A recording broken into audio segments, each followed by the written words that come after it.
사도행전 21장 1절부터 14절까지 함께 읽습니다.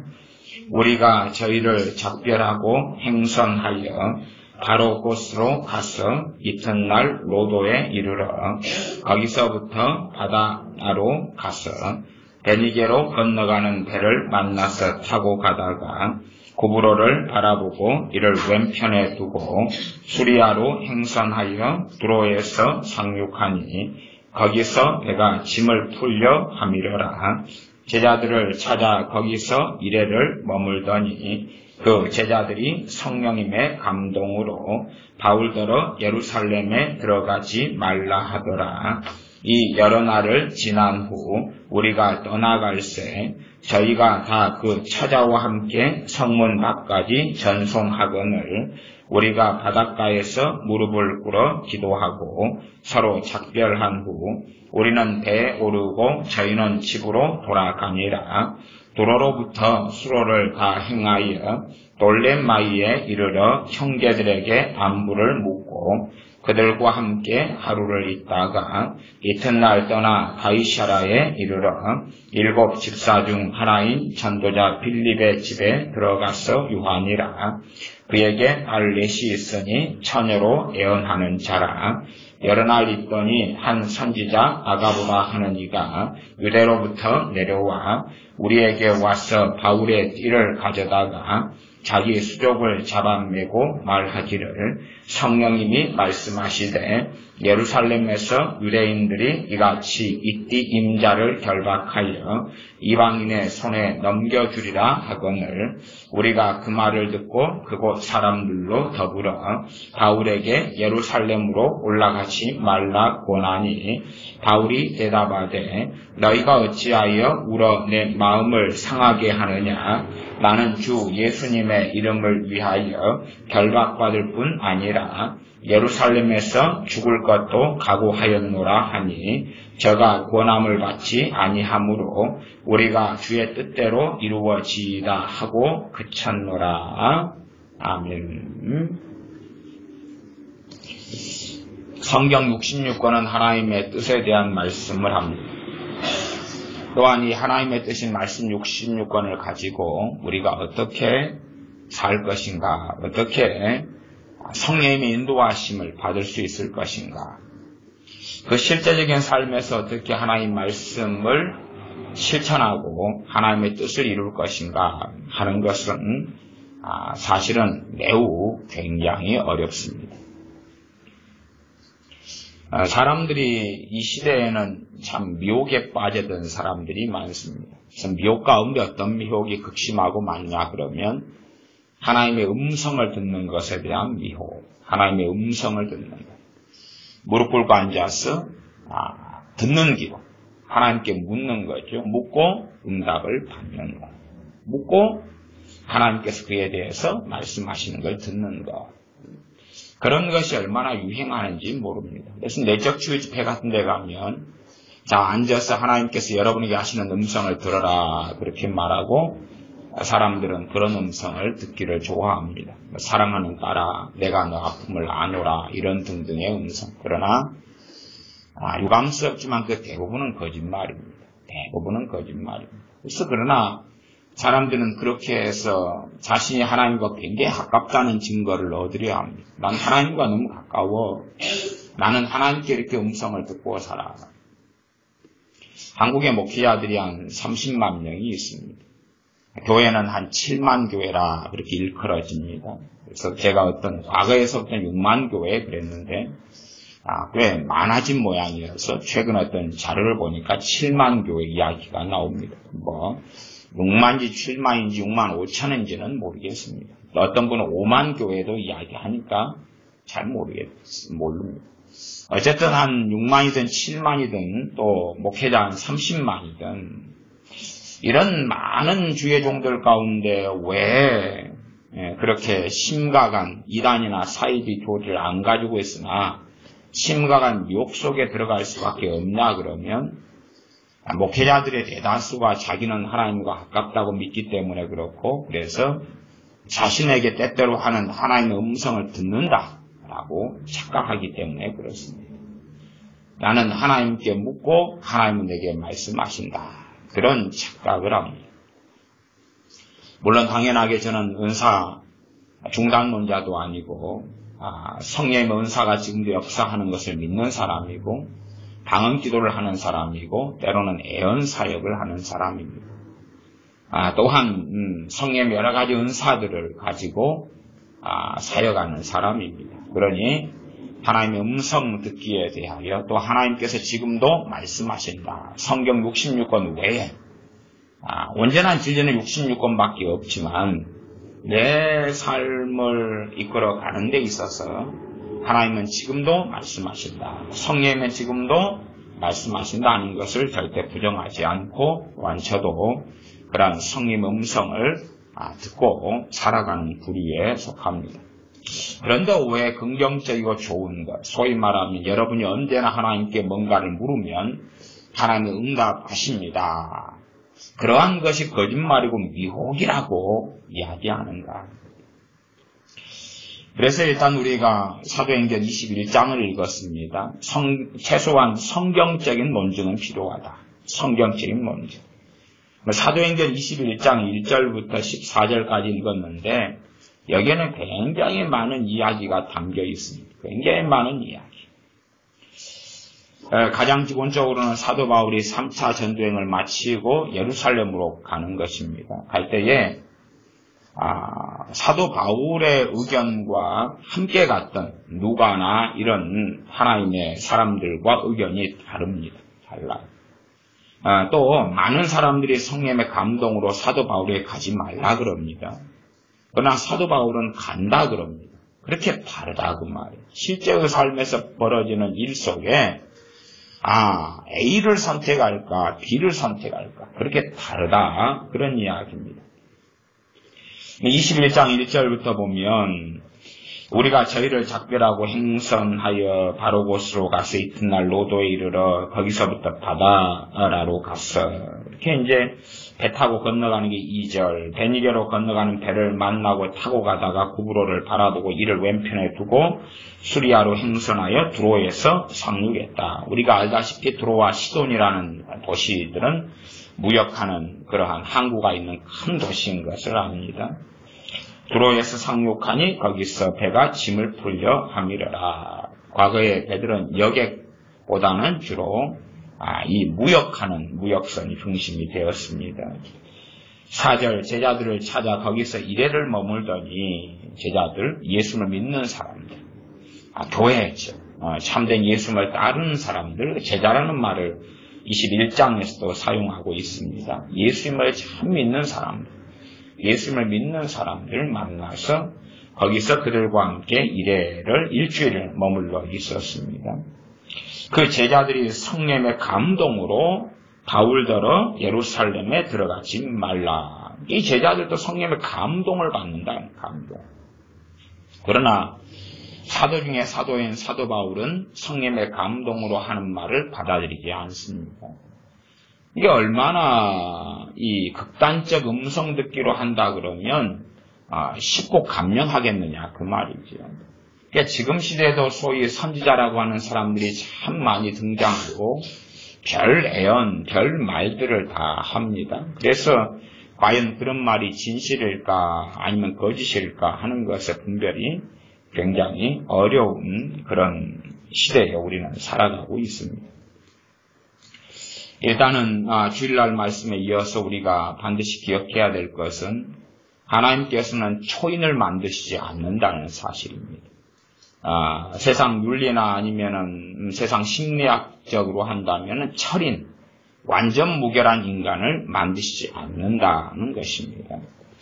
존 웨슬리 신학의 중심에는 성화와 완전주의가 있습니다. 그러나 그 완전주의가 완전한 인간상을 만드는 거다 하면 그건 성경적으로 잘못된 것입니다.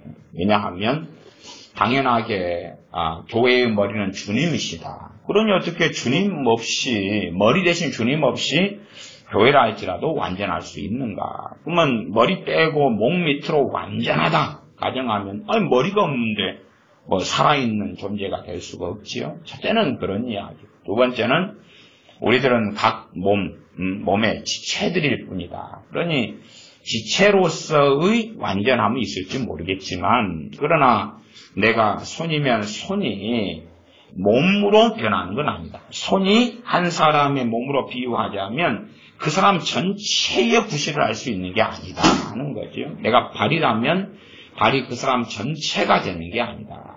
또 마찬가지로 손이라 할지라도 성령님의 능력, 하나님의 말씀으로 변화된 손.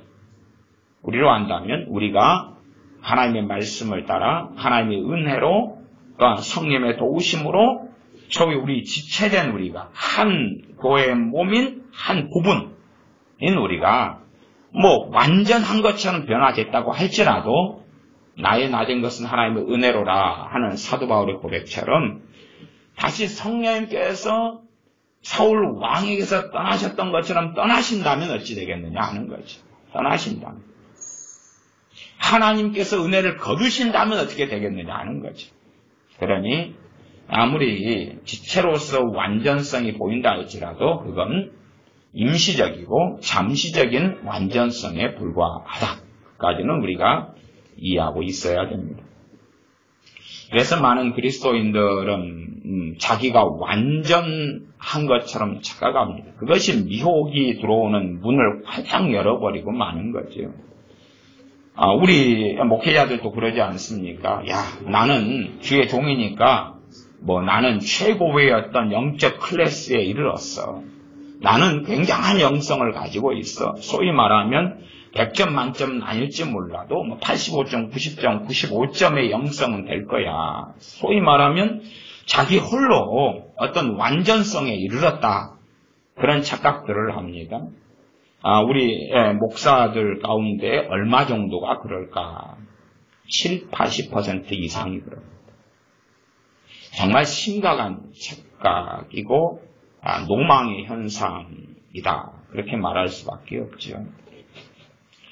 그래서 사도 바울이 3차 전도행 마치고 예루살렘으로 들어가는 문제에 있어서 당시의 사람들은 당연히 얼마나 성령 충만한 사람들입니까? 또 사도 바울이 얼마나 성령 충만했습니까? 그런데 의견이 다르다고 말이에요. 간단한 결과를 만들어낼 수 없다는 사실이에요. 간단한 것 같잖아요. 가면 가고 말면 말고. 예루살렘에 가면 가고 안 가면 안 가고. 그런데 그에 대해서 그렇게 간단하지 않다고 말이에요. 또 1차 전도행 마치고 2차 전도행을 할 때에 마가 때문에 사도 바울과 바나바가 격렬하게 싸워서 헤어지고 맙니다. 그러면 이 두 사도가 얼마나 성령 충만하고 얼마나 헌신됐습니까? 또 바나바 사도와 사도 바울이 서로 사랑하지 않았겠습니까? 서로 주님 안에서 뜨겁게 사랑했겠지. 아마 상대방이 목숨을 요구했다면 주었을 거예요. 바나바도 그렇고 사도 바울도 그렇고. 그래서 제가 결혼이든 뭐든 사랑만으로 충분하지 않다 그런 거 아니에요. 마가일로 이해관계 하나 얽히면 그 모든 것은 다 끝나는 것이. 심각하게 이야기한다. 그리고 영영 안 보는 사이처럼 갈라서고 맙니다. 그래서 바나바 사도는 조카 생결 마가를 데리고 떠나지요. 떠납니다. 그런 이해관계. 그래서 아마 이 처녀 총각들이 연애를 하면서는 어떤 환상에 젖어들기가 쉬워요. 이해관계가 크게 얽히지 않으니까 싸울 일도 다툴 일도 별로 없잖아요. 뭔가를 선택할 때 어느 레스토랑에서 밥 먹을까? 그러면은 서로 이렇게 남자는 여자한테 맞춰줄 수 있고 여자도 남자한테 맞춰줄 수 있다고 말이에요. 그러나 이제 실제로 삶을 살다 보면 아무것도 아닌 일, 결혼한 다음에 그냥 아무것도 아닌 것 같은데 싸우는 것 중에 하나가 뭐냐 그러면 치약자는 방법. 한 사람은 가운데서 확 눌러버리고 한 사람은 끝에서부터 말아가면서 짜는 거죠. 그러면 끝에서 말아가는 사람이 공들여가지고 조금 끝에서 짜서 양치질을 했는데 배우자 중에 한 명이 가운데로 확 눌러버려요. 그러니 끝에서부터 조심히 말아가지고 짜는 사람은 참고 다시 또 정리를 해놓죠. 그러면 또다시 팍 눌러버리죠. 서너 달은 참다가 당연히 가운데 콱 누르는 사람에게 끝에서부터 짜는 사람이 그 버릇 좀 고치라 그러죠. 근데 실제로 그 버릇은 거의 안 고쳐집니다. 거의 안 고쳐져요. 그냥 그렇게 살다 죽는 거예요. 살다 죽어요. 근데 그런 아무것도 아닌 사소한 것. 상을 차릴 때 젓가락 놓는 방법, 숟가락 놓는 방법, 음식 조리하는 방법, 음식 먹는 패턴, 진밥, 무른밥부터 시작해서 굉장히 많은 이해관계 속에서 싸우고 다투고 할 일이 많아. 사랑이면 다 된다. 그러면 누가 누구에게 양보할까요? 서로 양보요? 서로 괜찮아요? 과연 그게 가능하냐? 그래서 우리는 그 환상에 젖어들어 사는 많은 일들이 있는 것처럼 신앙과 믿음 속에서도 그런 환상에 젖어들어 삽니다. 성경을 제대로 확인하지 않지. 나는 하나님과 가까워. 그러니까 내가 하나님께 뭔가를 물으면 그냥 응답이 올 거야. 말씀하실 거야. 내 몸이 아파. 하나님께 치료해달라고 기도하면 그냥 치료될 거야. 그러지 않습니다. 전혀 그렇게 될 수 자체가 없습니다. 그게 참 문제가 되죠. 그래서 이 주의 종 디모데에게도 디모데 전서 5장에 보면 사도 바울이 디모데를 아마 만날 수 없는 파송하는 상황 속에서 서신을 보내서 디모데에게 하는 말이 너 자주 나는 비위, 위장병과 또 다른 병 때문에 포도주를 조금씩 써라 그렇게 말하죠.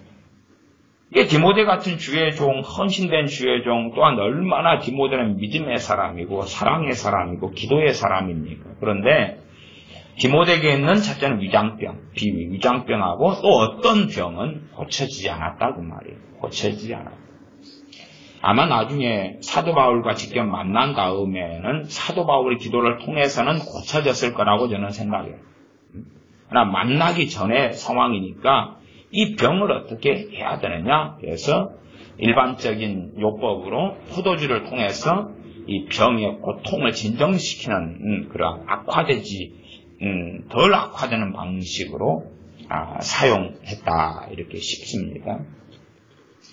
그런 것처럼 우리는 극단적으로 생각할 때가 많아요. 하나님은 나를 사랑하시니까 성경 66권은 다 던져놓은 채로 자기만의 어떤 이론 속에 들어갑니다. 하나님은 나를 사랑하십니까? 하나님은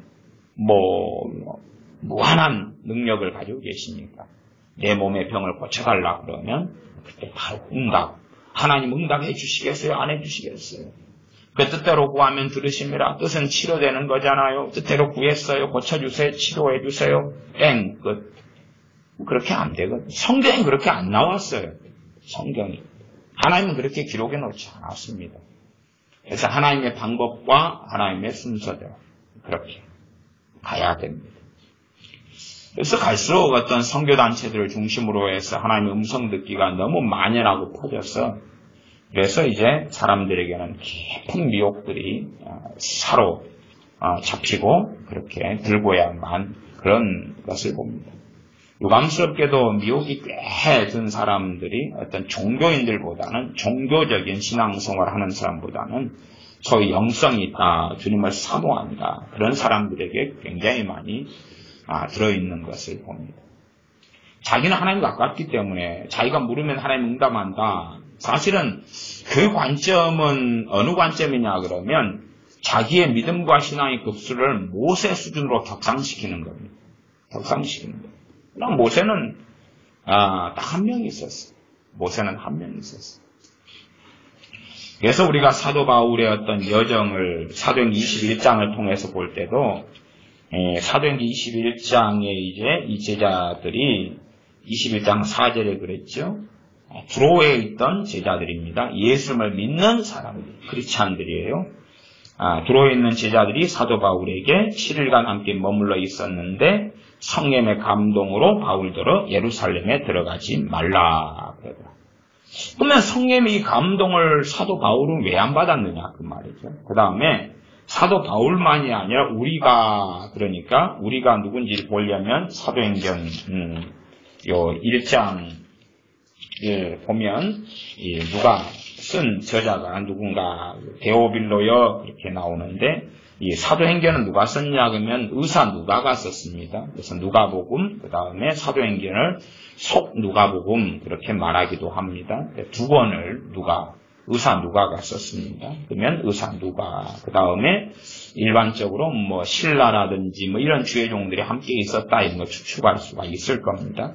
근데 그 주의종들은 여기서는 발언하지 않습니다. 여기서 말을 하지 않아요. 조금 있다가 말해요. 조금 있다가 이 선지자 아가보가 말한 다음에 그 다음에 이들도 설득에 들어갑니다. 여기서 설득하지는 않아요. 자, 5절로 가면 이 여러 날을 지난 후 우리가 떠나갈새 저희가 다 그 처자와 함께 성문 밖까지 전송하거늘 우리가 바닷가에서 무릎을 꿇고 기도하고 서로 작별을 한 후 우리는 배에 오르고 저희는 집으로 돌아갑니다. 7절 두로로부터 수로를 다 행하여 돌레마이에 이르러 형제들에게 안부를 묻고 그들과 함께 하루를 있다가 이튿날 떠나 가이사랴에 이르러 7 집사 중 하나인 전도자 빌립의 집에 들어가 유하니라. 이제 여정을 쭉 해가지고 가이사랴까지 옵니다. 가이사랴는 여기도 항구 도시입니다. 우리 동네 여수처럼 항구 도시인데 헤롯 왕이 한 AD 14년 정도, 12년인가 이때 완성한 해안 도시입니다. 그래서 이 도시를 통해서 사마리아 같은 데서 나는 곡물들이나 이런 것을 운송해가지고 수출하고 이런 걸로 썼던 해안 도시죠. 저기 위에 드로아 시론에서 한참 이렇게 내려오면 사마리아가 있으면 그쪽 쭉 옆으로 가면 있는 항구 도시입니다. 우리가 기억하기로는 백부장 고넬료가 있었던 거기가 가이사랴입니다. 로마 군대가 주둔해 있었던 곳 거기가 가이사랴고 나중에 이 지금 가이사랴에서 사도 바울이 문제가 예루살렘 일어나가지고 가이사랴로 이송돼서 여기서 2년간 감옥 생활을 합니다. 그러니까 여기 가이사랴 누구네 집에 있냐 그러면 빌립 집사님, 전도자 빌립 집사님의 집에 있습니다. 그러면 빌립 집사님은 우리가 아시다시피 어디에서 집사님이 됐습니까? 예루살렘에서 됐죠. 예루살렘 교회에서요. 핍박이 있어가지고 떠났죠. 핍박 때문에 떠나고 떠나는 여정 가운데 사마리아에 들려서 기적과 이적을 행하면서 예수님의 복음을 전하고 사마리아가 주님께 돌아오는데 굉장히 쓰임받은 주의 종이 빌립 집사님입니다. 그리고 나중에 이제 사도 바울의 3차 연맹을 마친 다음에 볼 때 빌립 집사님이 사는 곳이 어디로 이주까지 된 겁니까? 가이사랴로 이주가 된 거예요. 우리 로마의 군대가 주둔해 있는 그런 가이사랴 이주하고 살고 있습니다. 이게 빌립 집사님의 본래 집이 아마도 예루살렘 정도, 그게 7 집사님이었고 가족이. 그래서 다 이주한 거죠. 이주해서 가이사랴로 이주한 거죠. 거기는 로마 고넬료 백부장도 있었고 로마 군대가 주둔해 있어서 그런 곳이 가이사랴였습니다. 또 항구였고 배를 타고 얼마든지 이렇게 이동할 수 있는 곳에 전도자 빌립은 자리 잡고 있었습니다. 그래서 이주해가지고 사도 바울은 8절로 가면 이튿날 떠나 가이사랴에 이르러 7 집사 중 하나인 전도자 빌립의 집에 들어가서 유하니라. 그 이후에도 예루살렘 교회 안에는 집사님들이 많았겠죠. 그런데 성경은 7 집사 중 하는 것을 굉장히 포인트를 두기도 합니다. 많은 집사님이 있었겠지만은 그 뒤에 세워진 집사님들이 과연 성경적으로 합법일까? 지금 예루살렘에 사도 바울이 들어간 다음에 사도 바울에게 벌어지는 심각한 일에 이유 중에 하나는 예루살렘 교회 때문에 벌어집니다. 예루살렘 교회 때문에. 그 교회가 잘못돼 버린 교회가 되었기 때문에 그렇습니다. 그래서 과거 페케목은 말하자면 30년 이상 전에 뽑은 7 집사님 이야기를 여기서 꺼내는 거예요. 과거. 이때가 한 AD가 한 63년 막 이럴 때입니다. 나중에 이야기가 63년? 아니 57년 3차 연맹 마치고 연도는 좀 틀릴 수 있습니다. 여러분이 나중에 계산해 보십시오. 그래서 7 집사님 중 하나인 이제 전도자 빌립. 그러니까 빌립 집사님의 직분이 그 집사 직분도 그대로 남아있지만은 예루살렘에서 집사님의 사역은 끝난 거죠. 그때 구제 사역은 안 하잖아요. 장수도 멀어졌고 떠났고, 지금 전도자 빌리의 집에 유함이라. 9절, 그에게 딸 넷이 있으니 처녀로 애언하는 자라. 딸이 4명이 있는데 4명이 처녀인데 애언자라 그 말이에요. 애언 은사를 가지고 애언하는 자라. 애언자 딸 넷이 있었다. 제가 성님의 은사에 대한 이야기를 주일에 했습니다. 우리는 성님 은사들을 사실은 다 받아야 됩니다. 은사들을 받아야 됩니다. 은사들이 없을 때는 실제로 성령님께서 우리의 역사하시는 많은 것에 성령님의 제한이 아니라 우리의 제한상 때문에 우리가 한계 속에 들어가게 됩니다. 한계 속에 들어가요. 마찬가지로 어떤 은사를 받았다 해서 그 은사 자체가 당연하게 만능이 되지는 않습니다. 그러니까 사람들은 그 영적인 은사다 그러면 이 은사에 대해서 굉장히 많이 사실은 활성화되어서 교회에서는 가르쳐졌어야 됩니다. 가르쳐져 왔어야 돼요. 근데 성령 은사들에 대하여 제대로 가르쳐지지 않아서 은사들을 반대하는 쪽도 심각한 문제가 일어났다. 또 은사주의자들, 은사를 찬성하고 은사를 받는 사람들에게도 그에 못지 않은 심각한 문제들이 계속 이어져 왔습니다. 극단적으로는 은사를 반대하냐 찬성하냐. 그 다음에 찬성하는 쪽은 은사만 받으면 끝. 은사만 받으면 나는 특별한 사람. 은사만 받으면 그 은사는 정상적으로 작동할 거야. 그런 거짓된 환상 속에 젖어 들어가서 살게 되었습니다. 성령 은사를 받으면 이 은사들은 작게든 크게든 작용을 해요. 작용을 하는데 사람들은 그 작용하는 것에 자기의 자유의지가 섞여 들어간다는 것을 알지 못한 채 은사만 작용하면 100% 바르게 온전하게 작용할 걸로 생각하거나 아니면 성령의 그 은사들의 한계점이 있다는 것을 모른다고. 한계점. 왜 다양한 은사가 있겠느냐 그 말이에요. 다양한 은사가 있는 이유는 예를 들어 방언과 통역이다 그러면은 그 은사가 같은 거니까 그럽니까? 다른 거니까 그럽니까? 다른 거니까 그래요. 다른 거. 또 권위하는 자가 가지는 권위의 은사. 권위의 은사와 가르치는 은사가 있다 그러면 같은 거예요? 다른 거예요? 다른 거예요.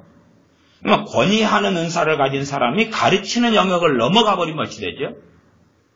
맞을 수가 없겠죠. 문제가 벌어지죠. 그런 것처럼 이 사람들은 어리석게도 자기가 가진 은사에 대한 어떤 극단화가 일어나는 거예요. 고린도후서 12장 마지막 절에 보면 너희는 더욱 큰 은사를 사모하라. 그렇게 말씀합니다. 더욱 큰 은사를 사모하라. 더욱 큰 은사는 과연 무엇일까요? 그러니까 더욱 큰 은사라는 것에 대한 기본적인 이해도 사람들이 잘 못합니다. 더욱 큰 은사. 돈으로 따지면 가장 큰 액수의 돈이 얼마지? 물으면 지폐로 한다면 답은 간단할 수가 있죠. 우리나라 지폐는 5만 원짜리가 제일 크니까. 근데 그런 문제가 아니에요. 예를 들어 내가 여름에 너무 덥다. 그러면은 거기에 가장 필요한 게 뭐냐? 그러면 답은 좀 쉽겠죠. 에어컨이든 선풍기든 이런 유형일 거 아닙니까? 아니면은 시원하게 하는 아이스 커피가 필요할지도 모르겠죠. 그런데 이제 한겨울이에요. 한겨울에 에어컨을 틀면 좀 이상하잖아요. 한겨울에 영하 40도가 돼서 전에 러시아에선가도 영하 45도가 되니까 많이 얼어 죽고 막 그랬는데 또 다른 데도 막 그렇고 온도 차이가 이제 그런 나라들. 어쨌든 간에 한겨울에 내가 에어컨을 쓴다면 이상한 것처럼 에어컨이라는 것은 더울 때 필요하고 그리고 온풍기나 히터 같은 것은 아니면 보일러 같은 것은 추울 때 필요하고 그런 거죠. 그런 것처럼 은사도 그런 기본적인 부분이 존재한다는 사실이죠. 존재한다는 사실. 그러나 이제 이 영적인 은사에 대해서 모르고 무지하고 심지어 받으면 끝난다는 어떤 망상에 젖어 들어가서 이 자기가 받은 은사가 어떻게 작용하고 어떻게 되어져 가는 은사적인 이해가 전혀 되지 않은 상태에서 이 은사를 막무가내로 사용하는 거예요. 막무가내로. 세상에 있는 물건이나 기구는 이 용도가 뭔가 이게 설명돼요. 매뉴얼도 있고 설명하고 사용하니까 아는데 눈에 보이지 않는 이 성령의 은사는 그런 게 없어요. 그런 게 없어요. 그런 게 없어요. 그렇기 때문에 그 은사들을 가지고 잘 하나님을 섬겨온 사람들, 잘 그 은사들을 가지고 하나님을 영광스럽게 오는 오랜 여정을 가진 사람들, 또 그런 사람들이 이제 그 은사를 받은 후배들을 가르쳐야 되는 거죠. 가르쳐야 돼요. 근데 사실은 그런 것이 교회 안에 그런 일들이 거의 있느냐? 거의 없어요. 성림 은사를 받아서 오래 살아온 사람들의 시간이 흘러서 양상을 보면 이상해져 버리거든. 그래서 마태복음 7장에 주님이 말씀하지 않습니까? 나는 너희를 도무지 알지 못한다. 불법을 행하는 자들아 나를 떠나가라. 주님의 이름으로 병을 고쳤습니다. 주님의 이름으로 많은 권능을 행했습니다. 이게 다 기본적으로 성림의 은사들이 있을 때 나타나는 사역이고 일들입니다. 그런데 왜 그들의 종말은 주님께서 나는 너희를 도무지 알지 못한다 그렇게 하셨는가? 잘못됐기 때문에 그렇죠. 잘못됐기 때문에. 성림 은사를 가지고 잘못 행하고 살아온 거지. 그리고 전혀 이제는 가는 길이 달라지고야 만 겁니다. 그런 것처럼 은사를 받은 사람들은 기고만장하고 은사만 받으니 자기가 위대한 사명을 가진 것처럼 위대한 인물이 된 것처럼 위대하게 하나님이 쓰이는 것처럼 은사가 작용하면 은사는 성령님의 역사하심에 속하는데 성령님의 역사하심이 있는 은사만 있으면 자기는 인정받은 것처럼 자기는 하나님과 동행하는 것처럼 이렇게 착각하더라 그 말이죠. 그러면서 이 성령의 은사들을 가지고 어떻게 사용하고 어떻게 하나님을 영화롭게 하고 어떻게 이 은사가 발현되고 은사를 어떻게 성숙을 시키고 은사는 성숙시켜야 돼. 성장시키고 자라가게 하고 더 많은 은사의 기름 부음이 와야 되고 어떻게 이렇게 되어져 가는지 또한 용도가 뭔지 그런 것이 사실은 밝혀지고 알려지고 이야기되고 가르쳐지고 오픈되어져야 된다 그 말이죠. 그러나 그렇게 안 되어져 버리고 마는 것입니다. 그래서 어떤 은사들을 가르치는 사람들의 책들을 제 개인적으로 거의 이렇게 구해서 보면은 제가 이해하고 있는 은사하고 이해 자체가 틀린 경우들이 굉장히 많습니다. 이해가 틀려요. 그런다 해서 제가 극단적으로 나는 옳고 그 책의 저자들은 틀렸다 그렇게 말할 수도 없어야 않겠어요. 최소한 이제 지식의 말씀 은사다.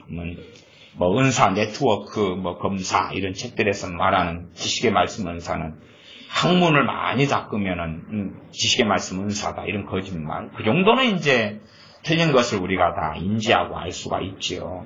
그러니까 그런 것부터 시작해서, 아예 틀린 것부터 시작해서 애매하게 섞어놓은 것까지 다양합니다. 이 처녀로 애언했던 빌립 집사님의 딸 4명은 사도 바울에 의해서 애언을 합니까? 안 합니까? 애언을 안 합니다. 애언을 안 해요. 애언을 안 하고 10절에 보면 누가 애언하러 내려오냐 그러면 21장 10절에 여러 날 있더니 한 선지자 아가보라 하는 이가 유대로부터 내려와서 애언합니다. 이게 아가보 선지자 이야기는 앞에도 나왔습니다. 유대에부터 시작해서 애언하기를 천하가 흉년들리라 애언을 해요. 이 선지자 아가보는 당연하게 오순절 이후의 선지자고, 그렇죠. 신약시대의 선지자, 신약시대. 또 안디옥 교회에도 선지자와 교사들이 있었다는 걸 성경을 통해 우리가 알아요.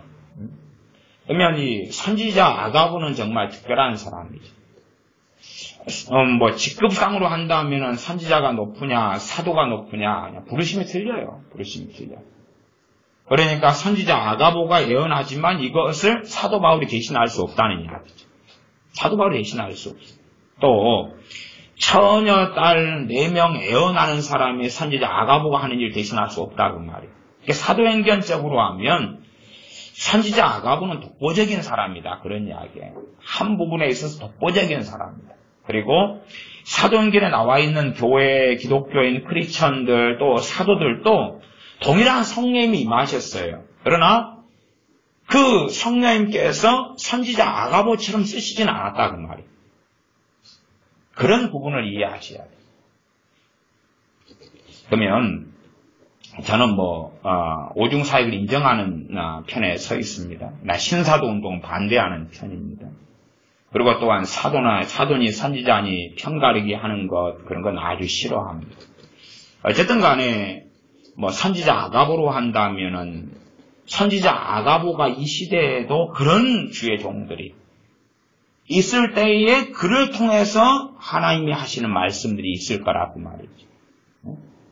그를 통해서 하나님이 하시는 말씀들이 있을 거라. 물론 저는 이 시대에 그런 선지자 아가보 같은 주의 종이 정말 있을까 할 때에 회의적입니다. 소위 말하면 내가 그런 선지자다 하는 대부분의 사람들을 저는 거짓 선지자로 생각합니다. 어쨌든 간에 선지자 아가보라면 선지자 아가보 같은 믿음의 사람은 교회에서 쉽게 나오지 않습니다. 그러면 당시에 선지자 아가보가 없었다면 소위 천하가 흉변들리라 라고 예언했습니다. 선지자가 그 앞에서. 그러면 그것을 누가 첫째는 들었습니까? 교회가 들었죠. 교회가. 초대교회가 들었습니다. 그러면 그걸 들으면 뭐 해야 될까요? 뭐 해야 되죠? 흉년들리라 하면 뭘 해야 되죠? 준비해야 되죠. 준비해야 되죠. 외식도 좀 안 가고, 식량도 좀 아끼고, 그리고 음식 쓰레기도 없도록 그렇게 해야 되죠. 그러나 오늘까지 안 그렇게 한 사람이 내일부터 그렇게 긴축해가지고 긴축 재정으로 사는 것이 쉽지는 않겠죠. 오히려 그런 선지자 아가보가 하는 천하가 흉년들리라 하는 예언을 들은 사람들, 들은 교회들도 흉년을 준비하지 않았습니다. 대부분 준비하지 않았어요. 왜냐하면 흉년 들면 뭐예요? 기도하면 응답해 주시겠지. 이상한 논리지. 기도하면 응답해 주시겠지. 그러니까 하나님과 전혀 다른 수평선을 교회가 걸어간다 그 말이에요. 기도하면 응답해 주시겠지. 맞는 이야기처럼 보여요, 정말로. 그러면 차라리 천하가 흉년들리라 하는 예언이 왔는데 기도해가 흉년 안 들게 해버리면 될 거 아니에요? 그런 식으로 가능하다면 그렇게는 안 되는 거예요. 그렇게 안 돼요. 그러니까 사람들은 참 하나님의 말씀에 있는 어떤 것을 모든 것으로 대체해버리려고 그래요. 모든 것을. 의자가 있다 그러면 의자를 가지고 아무데나 쓰는 거예요. 아무데나. 의자를 가지고 의자가 때로는 배고프면은 밥도 되고, 때로는 비행기도 되고, 의자 비행기. 그죠? 때로는 전쟁이 났을 때 의자총. 의자에서 미사일이 나가고, 총알이 나가고. 그 다음에 의자 자동차. 의자를 고속도로에 탁 앉아놓으면 부릉하고 나가는 거죠. 안전벨트는 없는 의자입니다.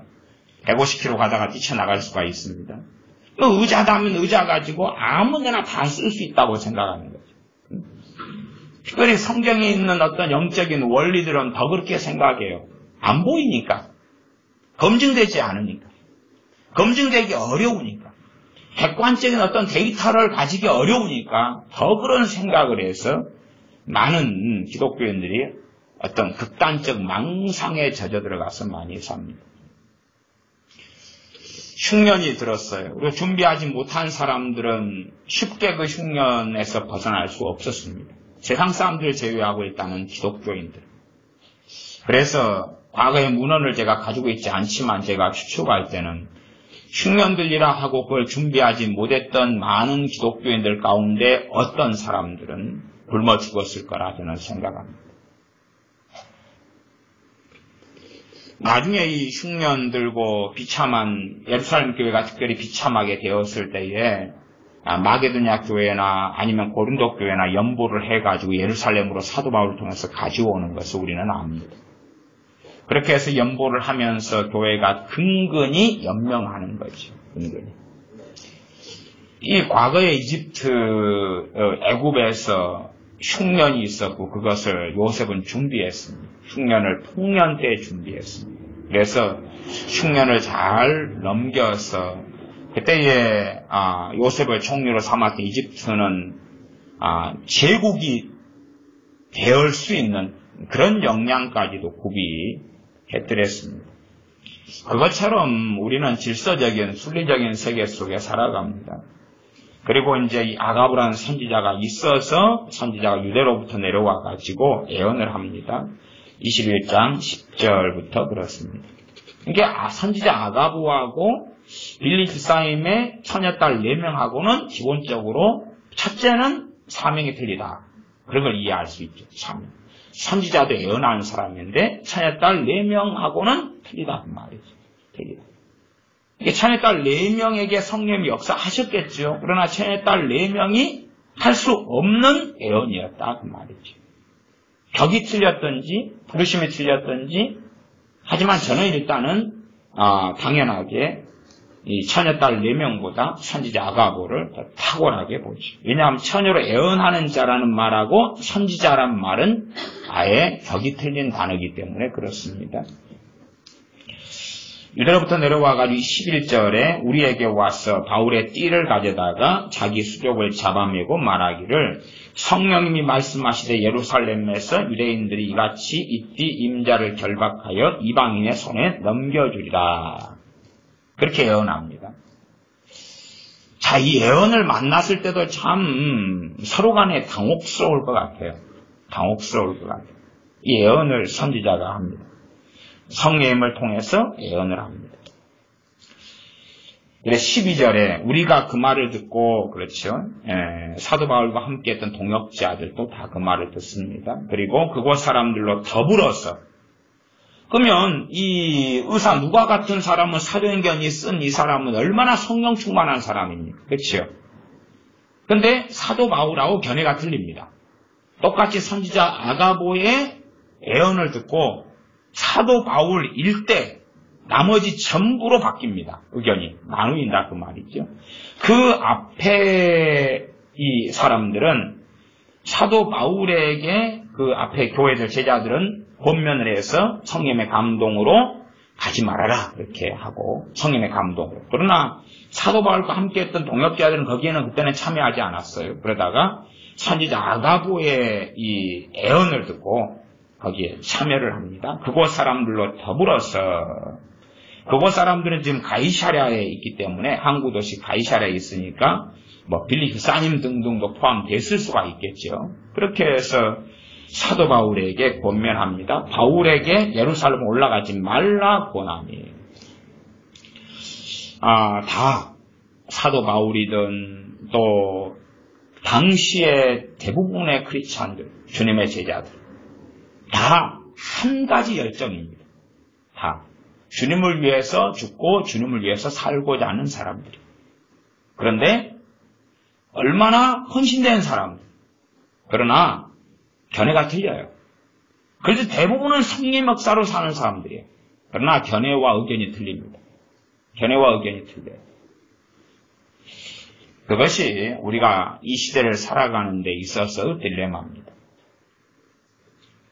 그렇기 때문에 제가 주로 사도행전을 가지고 이 시대의 많은 한국 기독교인들이 음성 듣기에 빠져서 극단화되는데 그거에 대하여 제가 반대한다 그 말이죠. 반대한다. 소위 말하면은 내가 어떤 예언 은사를 받았다. 그러면은 예언 은사를 받은 사람과 안 받은 사람이 있다. 그러면 예언 은사를 받은 사람과 안 받은 사람이 같겠냐 틀리겠냐? 틀리다 그 말이에요. 예언 은사를 받은 사람이 안 받은 사람보다 뭐 탁월하다거나 영성이 좋다거나 전혀 그런 이야기는 아니에요. 전혀 그런 이야기 아니에요.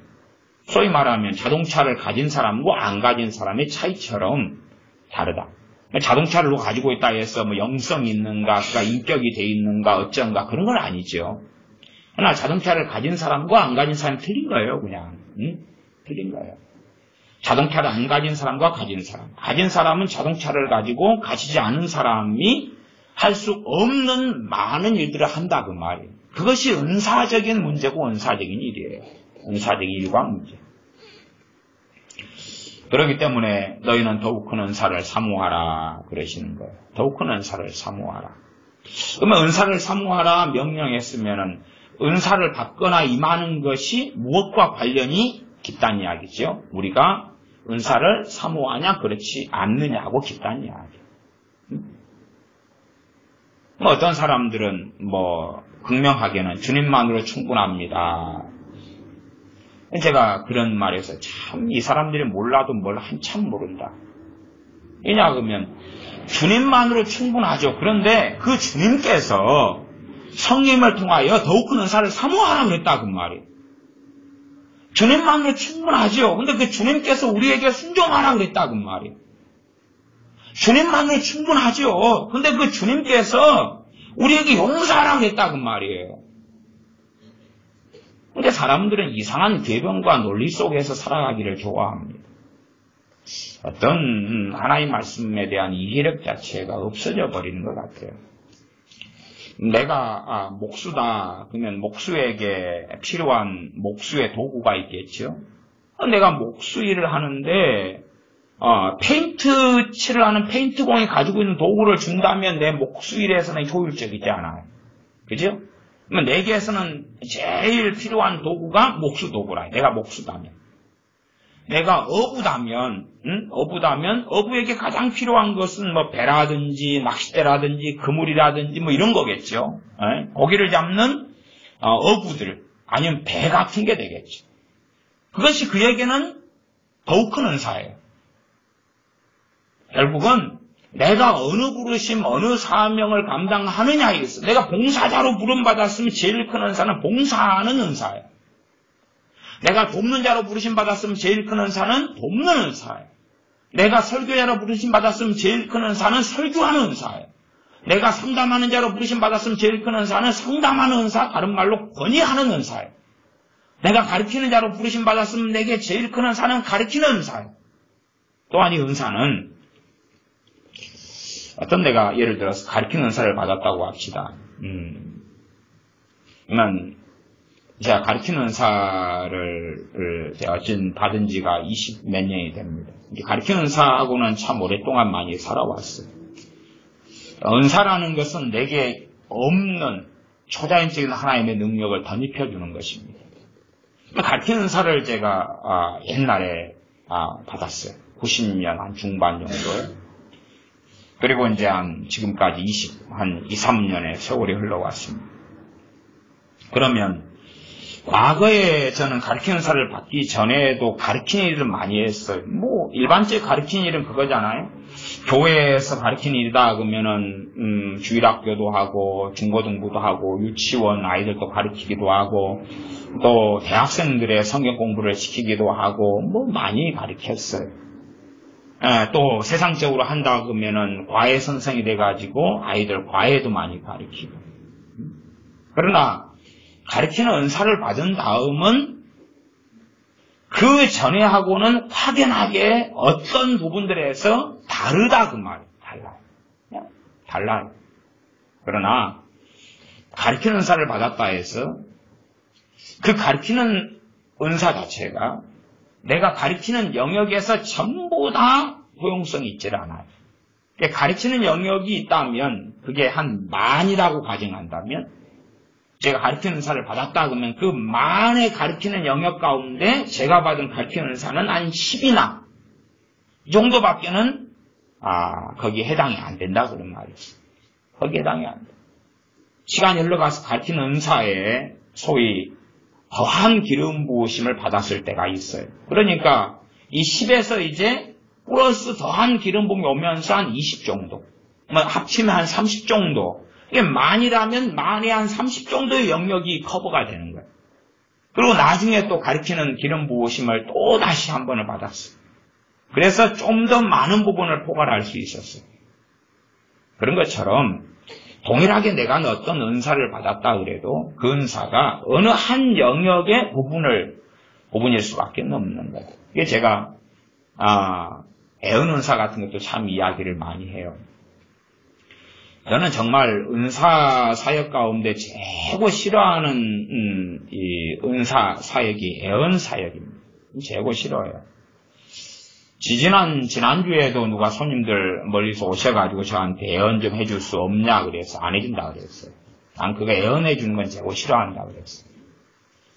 애언 은사를 제가 1990년에 받았어요. 90년 7월 언제 받았던가 그래요. 그 예언의사를 받을 때에 제 어머니도 함께 그 기도원에, 산 속에 있는 기도원에 산 속에 들어가서 함께 기도 중에, 또 친한 권사님도 함께 기도 중에, 그렇게 여러 사람이 기도 중에 그때 예언의사를 제가 받았어요. 근데 그 이후로 시간이 1990년이면 27년이 흘렀잖아요. 27년이 흘렀어요. 근데 저는 성령님이 은사로 예언의사를 주셨어도 예언하는 것을 정말 싫어해요. 왜 싫어하냐 그러면 한국에 있는 이 크리스천들, 대부분의 크리스천들, 기독교인들하고 코드가 안 맞아요. 제가 예언해 주기에 합당한 사람들이 대부분 아니에요. 대부분 예언해 주기에 합당한 사람들이 아니에요. 대부분. 아니, 제가 경건하고 거룩하고 상대방이 안 그렇기 때문에 그러냐? 그런 이야기가 아니에요. 그러니까 이 정도 이야기를 해도 대부분의 사람은 저게 무슨 말이지? 이해를 못해요. 왜? 예언의사가 어떤 건지 모르니까 이해를 못해요. 또 예언의사 받은 사람들도 이해를 못해요. 왜 이해 못하냐? 그러면 똑같은 거예요.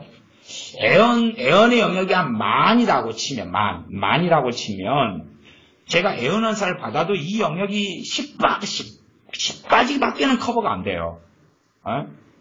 저는 1990년에 예언의사를 받았을 때에 예언의 영역이 만이라면 내가 받은 은사가 만을 커버한다고 생각했어요. 만을. 얼마나 철부지같은 생각이었습니까? 근데 몇 년 지나니까 알겠더라고요. 그래도 이제 몇 년 지나니까 만은 커버 못해도 5천은 커버한다고 생각을 했죠. 또 더 몇 년 지나니까 이게 1000밖에 커버를 못한다고 알았죠. 또 몇 년 지나니까 또 전혀 아닌가벼. 전혀 아니구나. 그걸 알게 되었어요. 근데 유감스럽게도 대부분은 그걸 모르더라고요. 이게 예언의 영역이 만 그러면 자기가 꼴랑 10의 영역밖에는 커버가 안 되는데 10가지고 해당되지 않는 영역을 향해서 예언을 하는 거예요. 해당되지 않는. 예언은 믿음의 분량을 따라 예언하고 자기의 믿음의 분량을 벗어나는 것을 예언하는 거예요. 왜? 목사인 내가 예언의사를 받았어. 그럼 얼마나 대단한 은사인 줄 알아? 당신 사업도 예언해줄게, 당신 건강도 예언해줄게, 당신 인생도 예언해줄게, 당신 결혼도 예언해줄게, 그러는 거예요. 제가 정상적으로 예언을 하면 성령님의 막 이렇게 기름 부으심이 강해서 예언을 한 다음에 정말 속이 시원하고 후련하고 막 기쁨이 오고 막 은혜가 오고 그래요. 왜냐 그러면은 성령 시킨 대로 예언을 잘했으면은 소위 너 잘했다 그리고 쓰다듬어 주실 거 아니에요. 너 잘했어. 응? 아니, 그런 기쁨이 오는데 대부분의 예언에도 그런 게 안 와요. 찝찝하고 끈적지근하고 그래요. 근데 오랜 세월 동안에 왜 예언을 했는데 끈적지근하고 찝찝하고 화장실 가서 뒤에 안 닦은 것처럼 그랬을까? 오랜 시간을 거쳐서 배워오죠. 첫 번째는 예언에 대한 이해의 부족이라요. 또 예언에 대한 잘못된 기대감. 말하자면 예언을 통해 사람들이 원하는 건 뭐냐 그러면 대부분은 한 반, 저는 그렇게 느껴왔어요. 3분의 1에서 반까지는 그들에게 있는 일확천금이 있어요. 그래서 이거 자기가 정말 원하는 것, 그것이 예언을 통해 나오고 예언을 통해서 내가 그것을 이루어주리라 이것을 듣고 싶은 거예요. 전혀 해당이 안 되는데 기타 등등 안 맞아요. 그 예언 은사가 어떤 사람 A라는 사람을 위할 때 성림 역사로 예언이 제대로 되질 않아요.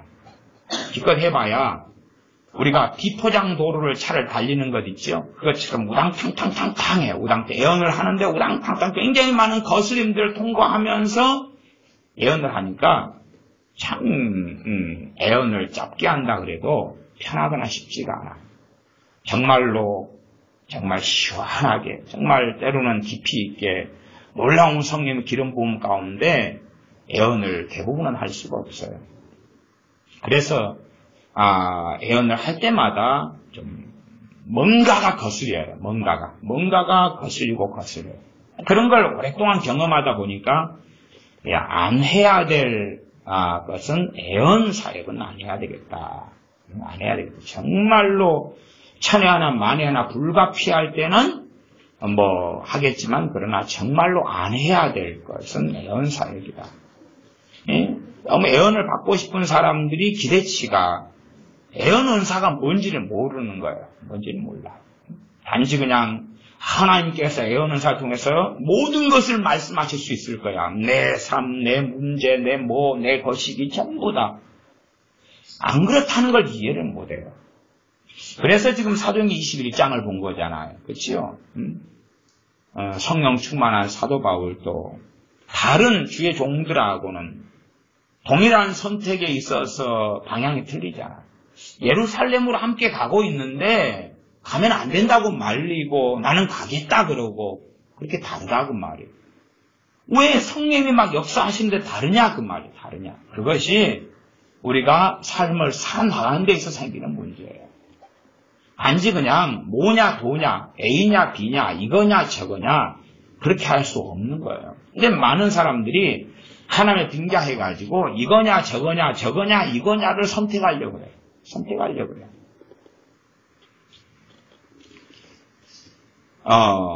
대부분 어떨 때는 좀 갑갑하냐 그러면 어떤 사람들이 자기의 삶의 인생에 막 많은 문제 속에 있으면서 이제 어느 문제로 갔으면 막다른 길에서 두 갈래 길밖에 없어요. 막 꼬이고 꼬여가지고 막다른 길에서 두 갈래 길. 거기에서 이제 애언해 달라는 거야. 이 두 갈래 길 가운데 이 길입니까? 요 길입니까? A입니까? B입니까? 애언해 달라고. 그러면 순종하겠다고. 근데 그 사람 안에 들어가 있는 본심은 뭐냐 그러면 A라 그러면 A라는 길에서 누가 책임져야 돼요? 하나님이 책임져야 돼. 해피 엔딩. 무조건 거기서 다 풀려버려야 돼. B라는 길이다. 그럼 B라는 길을 가겠다. 그 말이에요. 그런데 그가 원하는 건 그것이 하나님의 뜻이니까 축복의 길, 모든 게 이제 다 풀려버리는 길. 그런 기대치거든요. 그래서 제가 실타래와 인생에 대해서 비유를 종종 하지 않습니까? 실타래를 막 얽혀놔버렸어요. 얽혀놨으면 이 실타래 얽힌 걸 풀어야 되잖아요. 풀려면 제고 끝에 실꼭다리를 찾아내요. 두 꼭다리지요. 꼭다리 중에서 하나를 가지고 풀어요. 그러면 거기를 가지고 얽혀 있는데 이게 한 번 이렇게 꺼내가지고 하면 다 풀리냐 그 말이죠. 안 그렇지? 실타래 얽힌 것을 한 번 해가지고 아니라 막 수백 번도 이리요리 이리저리 풀다가 풀리는 거예요. 그런데 자기 인생의 실타래는 그 실타래보다 더 복잡하게 된 경우가 많은데 그래서 애언을 가지고 한 번 이렇게 돌리면 돼요. 요렇게 돌리면 돼요. 거기에서 요렇게 합니다. 그러면 짠 하고 다 풀려버리는 그 마술 쇼를 원하더라 그 말이에요. 그러니까 그 사람들이 원하는 애언에 성령의 어떤 애언 은사가 그 기대치에 부응해 줄 수 없어요. 그 기대치를 충족시켜 줄 수 있는 그 은사가 아니에요. 모든 은사 가운데 그들이 원하는 육체적인 정욕을 만족시켜 줄 수 있는 은사도 없을 뿐만 아니라 그래서 그러한 그 사람들의 요구가 사실은 그리고 그 요구 가지고 하나님께 책임을 떠넘기는 어떤 것들이 너무 싫은 거예요. 너무 싫어요. 수십 년 동안 너무 싫어요. 그래서 가장 싫어하는 이 사역 어떨 때는 하지만 가장 싫어하는 게 예언해 주는 거예요. 예언해 주는 거예요. 기껏해야 이 선지자 아가보 전에 빌립사임 집에 처녀로 예언하는 딸 4명이 있다 그러면은 저 같은 사람이 예언 은사를 받고 시간이 흘렀다 해도 이 처녀로 예언하는 딸 4명보다는 훨씬 못한 위치예요. 훨씬 못한 위치. 그러면 저 같은 사람보다 훨씬 월등한 처녀로 빌립사임 딸로 예언한 이 딸들도 못했던 걸 누가 하는 거예요? 선지자 아가보가 하는 거예요. 그런 걸 이해를 해야 되는데 어떤 분이 예언 은사 받으면 기도원 원장님이 돼버리는 거예요. 또 그 다음에는 아무나 와서 예언해 주는 거야. 아무나. 집사님 이번에 장사하기로 했죠? 이리 오세요. 내가 집사님 장사를 놓고 기도해 줄게. 예언해 줄게. 딸아 이제는 너가 다른 사람이 많이 말더라도 김밥을 마는 그 경경 속에 들어가도록 하라. 내가 너에게 복을 주어 어마어마하게 열매를 거두게 해주리라. 그렇게. 누가 김밥집 하라고 예언하랍니까? 그런 식으로 막 따라 너는 옷을 파는 것이 너의 적성에 맞나니 너가 옷을 팔 때에 너가 흥하리라. 고푸는 것도 아니고 어쨌든 뭐 그렇게 그런 것들부터 별걸 다 하나님을 빙자해가지고 좀 더 보면 여기서 예루살렘 올라가지 말라가 12절입니다. 권하니 13절 바울이 대답하되 너희가 어찌하여 울어 내 마음을 상하게 하느냐. 그러니까 울어 그러니까 이들이 사도 바울을 권면하면서 그 뜨거운 사랑으로 막 울면서 통곡하면서 사도 바울을 말렸다는 걸 알 수가 있어요. 그러니까 선지자 아가보가 애언을 했어요. 그 애언을 가지고 이제 사도 바울과 다른 사람들이 다른 해석을 해요. 그렇잖아요. 해석이 달라요. 선지자 아가보가 이렇게 되리라 했는데 그렇게 될 것은 이루어질 것이나 아니면은 예루살렘 가면 그런 일이 있으니까 안 가면 그런 일이 없을 거야. 그래서 말린단 말이에요. 말려. 근데 사도 바울은 그 말을 안 들어요. 그리고 사람들은 울어요. 어떨 때까지 웁니까? 사도 바울의 마음이 속상할 때까지. 그들의 절절히 끓는 자신에 대한 주님 안에서 그 형제들의 믿음의 형제들의 사랑을 자기가 아니까 울어요. 속이 마음이 상해. 그렇게 하지 말아라. 그러니까 이 말리는 것이 잠깐에 끝난 게 아니겠죠. 잠깐 어이구 사도 바울이여 예루살렘에 올라가지 않았으면 좋겠네요. 안 그래요? 말 끊지 마시오. 예, 알았습니다. 이런 대화가 아니었다고 말이에요. 굉장히 심도 깊게 말리고 울고 통곡하고 그런 거죠. 그래서 사도 바울하고 이 교회들이 헤어질 때 많이 울잖아요. 그 앞에 20장에도 보면 20장의 끝에 보면은 36절부터 보면 이 말을 한 후 무릎을 꿇고 저희 모든 사람과 함께 기도하니 다 크게 울며 바울의 목을 안고 입을 맞추고 다시 그 얼굴을 보지 못하리라 한 말이 나에 더욱 근심하고 다시 그 얼굴을 보지 못하리라가 뭐예요? 그건 사도 바울의 애언이에요. 이제 헤어지는데 다시는 못 만납니다. 애언한 거예요, 사도 바울. 이게 통곡하고 울죠. 통곡하고 울어요. 이게 다시 보지 못하리라가 사도 바울의 애언이에요. 이게 애언이기 때문에 이런 이야기를 하는 거지, 그러지 그냥 자기 내 생각으로 사도 바울은 육신적으로 사는 사람은 아니에요. 이게 애언은 뭐 하나님이 가라 그러면 가는 거지 자기가 하나님도 아니고 사도 바울이 자기 일정과 여정을 마음대로 어떻게 계획을 합니까? 그런데 다시 만나지 못하게 된다는 걸 사도 바울이 알고 애언을 하니까 울고 통곡하는 거예요. 그리고 또 마찬가지로 다른 사람들도 함께 울고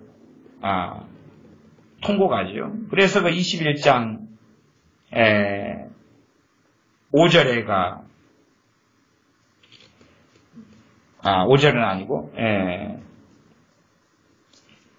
그래서 뭐 전송할 때 벌어지는 그런 5절에 보면은 성문 밖까지 전송하면서 바닷가에 무릎 꿇고 기도하고 작별하고 그럴 때도 기쁨보다는 굉장히 슬픔과 탄식의 어떤 장이 되었을 수밖에 없겠죠. 이렇게 선지자 아가보가 예언을 해도 서로가 입장이 틀리고 내용이 틀린다 그 말이에요. 틀려요. 동일하게 우리가 이 현 시대의 어떤 대한민국을 살아가더라도 신령한 사람들이 한 10명 있다고 칩시다. 아니 100명이 있든지 간에 그래도 대한민국을 바라보는 이해와 견해가 틀릴 수밖에 없어요. 뭐 거기에서 극단적으로 누구는 옳고 누구는 틀리다 이렇게 쉽게 말할 수가 없다. 그런 거 말할 수가 없다. 그래서 13절입니다. 21장 13절 바울이 대답하되 너희가 어찌하여 울어 내 마음을 상하게 하느냐 나는 주 예수님의 이름을 위하여 결박받을 뿐 아니라 예루살렘에서 죽을 것도 각오하였노라 하니 제가 권함을 받지 아니하므로 우리가 주의 뜻대로 이루어지이다 하고 그쳤노라. 그리고 이제 바울은 예루살렘 올라가고 체포됩니다. 그리고 끌려가서 다시 빌립 사님이 이제 이사가서 이주에서 살고 있는 가이사라에 가서 거기서 2년간 감옥살이를 하고 다시 재판받으면서 로마로 죄수가 되어서 배를 타고 또 여러 여정을 통해서 끌려갑니다. 그러니까 우리의 삶 속에서 성령 은사는 필연입니다. 은사는 필연이고 성임 은사들이 없다면 없는 영역과 부분에서는 대부분은 유감스럽게 응답받을 수 없습니다. 제 기능을 할 수가 없다 그 말이에요. 우리에게는 많은 도구들이 있습니다. 그래서 제가 도구들로 비유를 한다면 땅을 판다 그럴 때 땅을 파는 도구의 종류가 많지요. 용도는 약간씩 달라요. 괭이, 꽃괭이, 호미, 삽, 아니면 포크레인 이런 도구들이 많지요.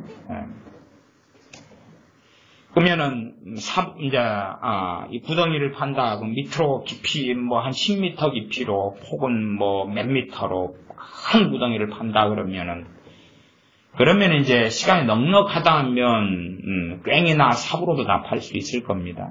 그러나 짧은 시간 안에 팔아 그러면은 그럴 때는 포크레인 같은 거 말고는 거의 답이 없겠죠. 그러니까 똑같이 성님 은사가 없는 것, 있는 것의 격차가 유감스럽게 그거 이상이다 그런 말, 이상이다. 나 예수님 믿으니까 나한테는 성님이 이마에 계시니까 그러니까 나를 통해서 하나님은 다 모든 걸 하실 수 있을 거야. 그건 거짓말이다 그 말. 그건 거짓말이야. 그래서 사실은 우리가 건강한 교회가 되려면은 다른 지체들이 다 건강해져야 돼요. 다른 지체들이 다 건강해져야지 내가 건강해지는 거예요. 내가 건강한 것이 다른 지체의 건강함과 연결돼 가요. 지금 시대에는 딱히 교회를 정해서 신앙생활 하는 것이 영적으로 병들어가는 원인과 이유가 되기도 합니다. 그렇지만은 그러나 우리 주의 종들은 또한 우리들은 하나님의 말씀을 그대로 전하고 가르치는 수밖에 없어요. 왜? 성경이 말씀하는 건 교회예요. 교회이기 때문에 아무리 나홀로 신앙생활 하는 것에 장점이 있다 할지라도 그것을 가르치면 안 돼요. 그러면 말씀을 부정하는 것이 된다 그 말이에요. 부정. 교회가 아무리 타락하는 시대에 왔다 그래도 교회를 부정하면 안 돼요. 타락한 교회는 부정할 수가 있어요. 그러나 우리는 교회를 더 건강하게 만들어야 될 부르심이 있고 우리가 주님을 닮아가려면 또한 영적으로 성장해 가려면 각 지체들이 주님 안에서 연합돼야 돼요. WCC나 NCCK 같은 잘못된 연합이 아니라 진리 안에 말씀 안에서 바른 연합이 일어나야 되고 각자가 받은 성인 은사들을 통하여서 서로를 섬겨야 돼요. 그럴 때만이 서로 자라고 성장해 가지. 그렇지 않고 나홀로 신앙생활. 그래서 많은 경우에 이 교회가 어떤 영적인 것을 유감스럽게도 떠나버리고 말았지. 영적인 걸 떠나버리고 말았어. 교회에 남은 것은 육적인 것만 남아요. 육적인 것만. 함께 모여서 그냥 성가대로 찬양하고 설교 듣고 뭔가의 활동을 하는 거예요. 활동을 하는 거예요. 그리고 헤어지는 거예요. 헌금을 내고 예배당을 짓고 건물을 짓고 행사를 하고 활동을 하고 헤어지는 거예요. 그러나 정말 다른 지체들을 섬기고 도우려면 신약 성경이 말씀한 대로 각자가 받은 은사, 각자가 받은 성령님의 역사하심을 통하여 각자를 통하 역사하시는 성령 역사에 서로 간에 도움을 받아야 된다 그 말이죠. 그러나 그런 것이 없다면 필연적으로 교회는 병들어갈 수밖에 없어요. 병들어갈 수밖에 없어요. 예를 들어 제가 설교자다 그러면은 제가 여러분을 효율적으로 도우려면 제게는 무슨 은사가 와야 되겠어요? 설교 은사가 와야 돼요. 그렇잖아요. 설교 은사가 없이 설교한다. 그러면 저도 괴로울 뿐만 아니라 여러분도 굉장히 괴로워요. 아주 많이 괴로워요. 제가 가르침을 여러분에게 한다 그러면 제가 가르치는 은사가 없이 여러분에게 가르친다. 그러면 가르치는 저도 굉장히 괴롭고 여러분도 괴로워요. 한국계 목사님들 가운데요. 90% 이상이 설교를 괴로워합니다. 설교를 괴로워요. 설교를 굉장히 고통스러워하고 힘들어요. 설교하는 것을. 그래서 목사님들이 간혹가다 기도원에 기도하러 가요. 언제부터 출타해서 기도원에 기도하러 갑니다. 모든 분이 다 그러진 않습니다. 근데 그래서 교인들은 목사님을 존경하죠. 근데 사실은 목사님들 춤추면서 가요. 왜냐 그러면 그때는 예배를 인도 안 해도 되고 설교를 안 해도 되거든. 놀러 가는 거예요, 사실은. 기도하러 갑니다. 그러지만은 설교를 안 하는 그 자유 때문에 만세 부르고 가요. 그 다음에 어디 컨퍼런스 갑니다. 그 만세 부르고 가요. 뭘 안 해도 돼요? 설교를 안 해도 되거든요. 설교를 안 해도 돼요. 합법적으로. 그러니까 좋다고 하시는 거예요. 막 이 설교에 대한 짐을 목사님들 대부분이 가지고 있어요. 대부분이 굉장한 짐을 가지고 있어요. 그러면 전하는 사람이 설교하는 걸 굉장히 괴로워해요. 듣는 사람은 어떻게 듣겠어요? 서로 간에 괴롭게 말하고 괴롭게 들어요. 그 악순환의 고립 가운데 들어가 있고 거기에는 유감스럽게도 양자다 성령의 역사심이 없어요. 양자다. 물론 말하기를 좋아하는 사람은 성령 역사가 없어도 혼자서 이 말 저 말 다 할 수는 있겠죠. 그러나 가르치는 부분이다 하면 가르치는 은사가 있어야지만이 제가 여러분을 섬길 수가 있어요. 마찬가지로 각 몸의 지체들은 자기의 사명이 있고 자기의 부르심이 있고 그 부르심을 감당하고 수행하려면 내 능력이 아니라 성령의 능력으로 덧입혀져야 돼요. 그리고 성령의 능력이 덧입혀진다는 것이 다른 말로 하면 성령 은사들을 받는 거예요. 은사들. 그러나 그 은사들을 받아도 그것이 모든 걸 다 하는 게 아니에요. 그치? 모든 걸 다 할 수 있는 게 아니에요. 소위 손이 있다 그러면은 이 손으로 할 수 있는 일이 많으나 한정되어 있기도 해요. 거꾸로 이제 손으로 하는 일들이 많아지려면 기술을 배우면 돼요. 그렇죠? 손으로 하는 기술을 더 배우면 돼요. 그런 것처럼 내가 손에 지체고 부르심이다 그러면은 내게 관련된 부르심에 있어서 다양한 성령 은사들이 임하고 받을 때에 내 부르심의 일을 내가 잘 할 수 있어져요. 그러나 교회가 육적으로 변하면 영적인 것이 교회에서 사라지면서 단지 그냥 얼마나 헌금을 많이 내냐, 얼마나 건축을 많이 하냐, 얼마나 때마다 사람이 많이 모이냐, 적게 모이냐, 많이 모이냐, 적게 모이냐, 실적이죠, 실적. 많이 모이냐, 적게 모이냐, 헌금이 많냐, 적냐, 교인 수가 많냐, 적냐, 어떤 행사를 할 때 많이 모였냐, 적게 모였냐, 예산이 많냐, 적냐, 건축을 얼마짜리를 했냐, 안 했냐, 이런 것. 단지 그런 육적인 거에서 그것을 영적인 양 포장한 채 살다가 말아버리고 말지. 그러나 각자에게 있는 성령 은사들을 통하여서 가르치는 사람은 가르치는 일로 섬겨야 되고 권위하는 사람은 권위하는 일로 섬겨야 돼요. 어떤 A라는 사람이 권위하는 은사가 있다 그러면 가르치는 사람은 가르치는 은사로 권위하는 사람을 섬기면 권위하는 사람은 권위하는 은사로 가르치는 사람을 섬겨주는 거지. 또 어떤 사람이 목양의 은사가 있다 그러면 목양의 은사로 다른 사람을 섬겨주는 거예요. 대상이 되는 사람을. 목사가 필요한 기본 은사가 목양의 은사입니다. 저는 사실은 목양 은사는 안 가지고 있어요. 목양 은사는 저는 없고, 저는 이 가르치는 은사가 주된 어떤 목사이지요. 교사의 위치에 있는 목사가 그렇게 말할 수밖에 없습니다. 목양 은사를 가지고 있으면 목양 은사는 그 은사를 가지면 꼭 이것도 사랑의 은사처럼 나타나요. 근데 사랑은 은사가 아닙니다. 성령의 열매고 우리가 순종해야 될 거지 그냥 주어지는 선물이 아니에요. 근데 꼭 사랑의 은사처럼 보이는 많은 이유가 뭐냐 그러면 성령의 많은 은사가 결국은 잘 수행됐을 때 맺는 열매가 사랑이니까 그렇죠. 그잖아요. 전에 어떤 귀신 들린 사람에게 귀신을 쫓아낼 때에 날밤을 막 새 가지고 쫓아내기도 했어요. 그러면은 쉽게 안 나가니까 그렇지. 그럼 밤새워 가지고 왜 쫓아내냐 그러면 사랑하니까 그렇지. 그 사랑을 이루려고 그러는 이루려고. 그러지 귀신 들린 사람한테 사랑만 해주면 귀신이 쫓겨나가요. 예수의 이름의 능력과 권능을 힘입어 쫓아내야지 그 사람을 사랑하는 거지. 배고픈 사람이 있으면은 내가 밥을 차려가지고 먹여야지 사랑하는 거지. 사랑해요. 포옹할까요? 보냈다가 뽀뽀해줄까요? 그러면 사랑이 아니잖아요. 전에 어떤 할아버지가 밤 11시인가 12시 되어가지고 와서 밥 한 끼 주시오 그러더라고요. 그래서 밥 한 끼를 차려가지고 이렇게 드렸더니 당신은 이렇게 늦은 시간에 와서 밥 달라 그러면은 밥 주요? 뭐 기분 안 나쁘요? 아니면 뭐 어쩌고요? 그래요. 아니 전혀 아무렇지도 않은데요. 그랬더니 이 교회는 이상한 교회라고 그러더라고요.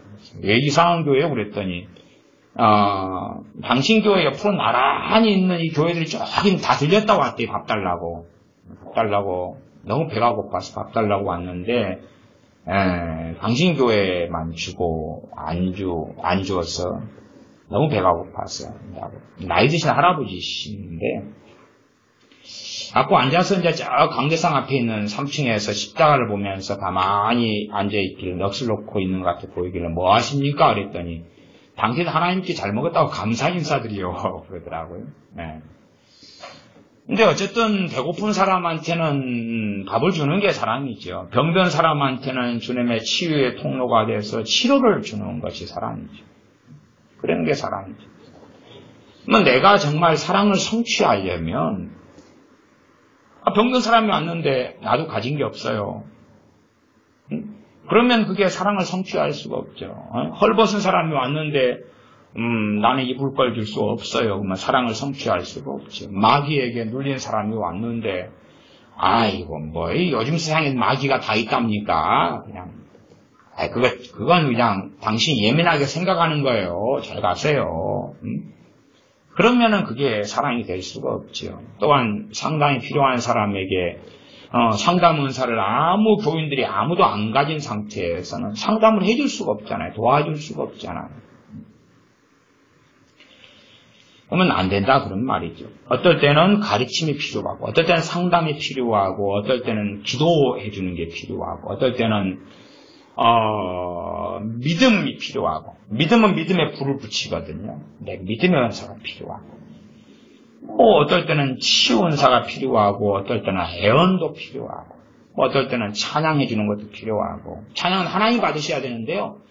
내가 하나님께 어떤 사람과 함께 찬양하다 보면 그 사람이 이렇게 회복되는 영적으로 회복되는 참 찬양의 많은 이런 열매들이 또 존재해요. 어쨌든 이러한 육은 육이고 영은 영이기 때문에 우리가 사람들을 영으로 섬기고 각 사람들이 뭐 육으로 제가 아까 구제 밥 먹는 거 다 이야기했어요. 그것이 영적인 일이다 그 말이에요. 밥 먹여주는 게 육적인 일이 아니라 주님 안에 행하면 그게 영적인 일인 거예요. 그런 것처럼 눈에 보이는 것만이 아니라 인식하고 알지 못하는 많은 일들로서 우리가 서로 섬겨야 되고 서로가 주님을 닮아가야 되고 장성한 그리스도의 분량이 이르려면 우리들의 성령의 은사를 받고 그 통로가 되지 않으면 안 된다 그 말이에요. 안 된다 그 말이에요. 단지 그냥 요즘에는 면제부가 뭐예요? 중보기도. 내가 성령 은사를 받아가지고 섬겨야 되는데 안 한다. 성령 은사도 못 받았고 섬기기도 싫고 그럼 뭘로 때우면 돼요? 기도 맨마디로 때우는 것. 참 사람들이 이상한 세계 속에 살아요. 기도 맨마디로 때우는 것. 저 사람에게 치유가 필요해요. 그러면 치유 은사를 누군가 받아가지고 섬겨줘야 되는데 뭘로 때우는 거예요? 자, 하나님 저 사람 치료해 주세요. 그래 중보기도 했습니다. 아멘. 때우는 거예요. 누군가를 말씀을 가르쳐서 믿음을 성장시켜야 돼요. 근데 기도 맨마디로 때우는 거예요. 하나님 저 사람 믿음을 성장시켜 주세요. 어디서 성경에 그래라 그랬냐 그 말이에요. 어디서? 근데 성경에 그래라 그랬다고 보고 있는 거죠. 그렇게 우리는 미망에 젖어들어가지고 삽니다. 이 지금의 작금의 대한민국 시대가 돼서도 아직도 은사가 중단됐느니 계속 가느니 어쩌느니 그 정도에서 있는 사람들이 이상하고 이 시대에 와가지고 방언이 어쩌니 귀신방언 마귀방언 뭐 제대로 된 방언 어쩌니 저쩌니 그것도 정말로 제가 볼 때는 어떤 미개한 수준에 있는 것 같고 그런 거에서는 진짜 다 벗어나서 성령님께서 어떻게 은사들을 통해서 역사하시고 일하시는가. 그 다음에 왜 그 뜻대로 은사들을 나누어 주시는데 지금은 이렇게 은사들이 희박하게 되었는가. 나아가서 은사를 받은 사람들도 너무나 약한가. 어떤 한 영역에 1만의 영역이 있다 그러면 1만의 어떤 분야가 있다 그러면 예를 들어 과거의 은사를 한 사람이 받았으면 그 10의 일을 할 수 있었는데 지금은 동일한 은사를 받아도 1밖에 일을 못하고 2밖에 못하는 거예요. 얼마나 희박합니까? 1만이라는 부분이 있으면 더욱 강력하게 받으면 100일 하는 일을 할 수 있어야 되는데 100은 고사하고 1이나 2밖에 못하면서 또 교만해지고 이상한 광칭에 빠져가 일자리를 받아가지고 나는 1만을 담당할 수 있노라. 안 보이니까. 누가 테스트할 수 있는 것도 아니고 누가 기록지에 남길 수 있는 것도 아니고 시트를 찍으면 나오는 것도 아니고 애언사를 받아가지고 시트를 딱 찍으니까 시트 있죠? 병원에 가 찍는 거? 검사했더니 이 사람의 애언은 1만 중에서 0.3 수치 나오고 뭐 그런 것도 아니고 그러니까 스스로 자동망대해가지고 이상해져 버리는. 그래서 지금까지는 한국교회에게 정말 성령 은사들이 너무나 큰 피해들을 입혀왔어요. 피해들 거꾸로 애언 은사가 교회들에 입힌 피해는 너무나 커요. 너무나 커요. 플러스 요인보다는 마이너스 요인이 훨씬 많아왔어요. 그러니 사실은 은사 중단론자들이 은사는 필요 없어. 막 미개해. 방언 그거 있으면 없어. 맨날 랄랄라 뚜뚜뚜 해가지고 뭐해. 저는 이해를 해요. 이해를 해요. 왜냐하면 방언하는 사람들이 방언하지 않는 사람보다 더 성령 충만하고 더 영성이 있고 더 주님을 닮고 그러면은 열매를 통해서 역시 방언 은사 받고 방언 기도하니까 달라 그럴 텐데 안 그러거든요. 안 그런데 어떻게 할 거예요 도대체. 또 애언은사 받으면 그게 전부인 줄 알고 자기의 망상에 젖어서 미혹시키고 이상한 세계 속에 빠지거든요. 많은 사람들이요. 그러면 처음부터 부정해버리는 게 낫지. 그걸 인정을 하겠느냐고만 이해를 해요. 네? 은사 중단론의 입장에 선 사람들 저는 이해를 합니다. 이해를 해요. 은사를 받은 사람들이 덕을 끼치지 못했기 때문에 그렇지. 와, 저 사람들이 자기 능력이 아니라 성령의 능력을 통해서 저렇게 하나님을 기쁘시게 하는구나 하지 않았기 때문에 그렇지. 그러나 뭐 이것저것 떠나서 우리가 각자 개인이 주님 앞에 나중에 섰을 때에 착하고 충성된 종아 너가 내게 충성했다 라고 인정을 받으려면 뭐라고 이야기해도 우리나라 성령 은사들을 내 최대의 부르심 속에서 받아가지고 내 능력이 아니라 성령의 권능의 통로가 되어서 성령의 능력의 통로가 되어서 다른 지체를 섬겨야 합니다. 그럴 때만이 주님께서 잘하였다 칭찬하실 거고 그렇지 않으면 우리는 칭찬받지 못할 겁니다. 기도하겠습니다. 아버지 하나님 우리는 참 무능력한 그리스도인 무능력한 주님의 제자들이 되어져 버리고 말았습니다. 성령의 능력, 권능을 힘입지 못하고 내 지혜, 내 지식, 내 알량한 교만과 독성과 편견으로만 살아갑니다. 내가 가진 이 알량한 정말로 별 볼 일 없는 지식과 지혜를 전파하고서 마치 내가 옳은 의인인 양, 내가 대단한 지식과 지혜를 가진 양 교만하며 살아올 때가 너무나 많습니다. 또한 내가 뭔가를 주님께로부터 받았을 때에 내가 뭔가를 성령으로부터 은사로 받았을 때에 기고만장해져서 더 머리를 숙이고 주님 앞에 겸비하기보다는 으쓱하며 교만하며 내가 뭔가가 된 것인 양 자랑하며 거만하며 살아왔을 때가 많습니다. 참으로 우리가 바른 부르심 속에서 주님과 또한 교회를 하나님의 자녀들을 주님의 뜻에 따라 잘 섬기지 못하였습니다. 또한 이상하게 묻고 이상하게 듣는 미혹 속에 빠져들어 살아와서 무엇이 바른 건지 무엇이 틀린 건지 알지 못한 채 어리석게 많이 살아왔습니다. 우리를 깨워주시옵소서. 우리가 성령 은사들에 대하여 알고 배워갈 뿐만 아니라 더욱 큰 은사를 사모함으로 성령 은사들을 성령님께서 부어주실 만한 하나님의 뜻에 맞는 사람들이 되게 하여 주셔서 풍성한 성령의 기름 부으심과 임하심과 주심을 통하여 우리가 우리 자신 이 주님 앞에 바르게 서갈 뿐 아니라 또한 하나님의 백성과 자녀들을 잘 섬기는 우리가 되게 하여 주시옵소서. 우리 주 예수님의 이름으로 기도하옵나이다. 아멘. 함께 기도하겠습니다.